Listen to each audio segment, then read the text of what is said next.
Hello, আজকে সিমুই দিয়ে একটা চাইনিজ ডিশ করব। আশা করি আপনাদের সবার পছন্দ হবে। প্রথমে গ্যাসে একটা রসুন একটু পুড়িয়ে নেব। দেখুন রসুনটা একটু পোড়া পোড়া হয়ে গেছে, এবার নামিয়ে নেব। একই রকম একটা লঙ্কাও পুড়িয়ে নেব, কাঁচা লঙ্কা এটাই পোড়াবো। দুটোকে এবার ঠান্ডা করতে কিছুক্ষণের জন্য রেখে দেবো। এবার কড়াইতে সামান্য সাদা তেল নিয়ে সিমুইগুলো একটু ভাজা ভাজা করে নেবো। একটু লাল লাল হয়ে গেলে এটা নামিয়ে নেব। এই যে দেখুন লাল লাল করে একটু ভেজে তুলে রেখেছি। এই পুড়িয়ে রাখা রসুন আর কাঁচা লঙ্কাকে একটা হামানদিস্তায় থেতো করে নেব। এই যে রসুনের গায়ে দেখেছেন কালো কালো দাগ হয়ে গেছে, খেতে খুব ভালো লাগে। এগুলো নেব।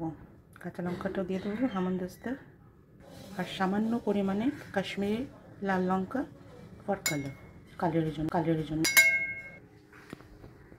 থেতো করে নিয়েছি।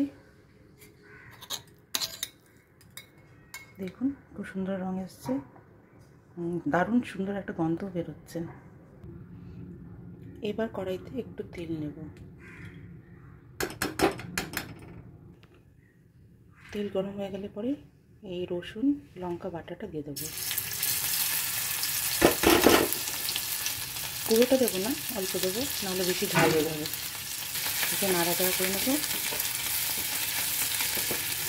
এবার কিছু সবজি ছোটো ছোটো করে কুচিয়ে রেখেছি, পেঁয়াজ, বাঁধাকপি, বিনস, গাজর আর ক্যাপসিকাম সবটাই কড়াইতে দিয়ে দেবো।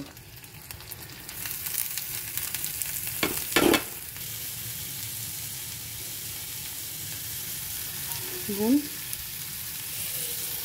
গোলমরিচ, সামান্য সয়া সস, একদম সামান্য ভিনেগার আর টমেটো কেচাপ। একটু ভালো করে নাড়াচাড়া করে মিক্স করে নেব। এবার ভেজে রাখা সিমুইটা ঢেলে দেবো।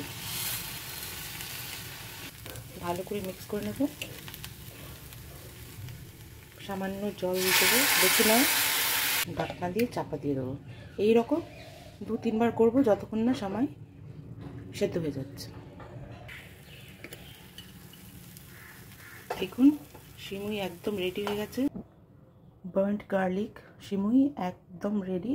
খেতে খুব স্বাদ হয়, আপনারা সবাই ট্রাই করবেন। Thank you.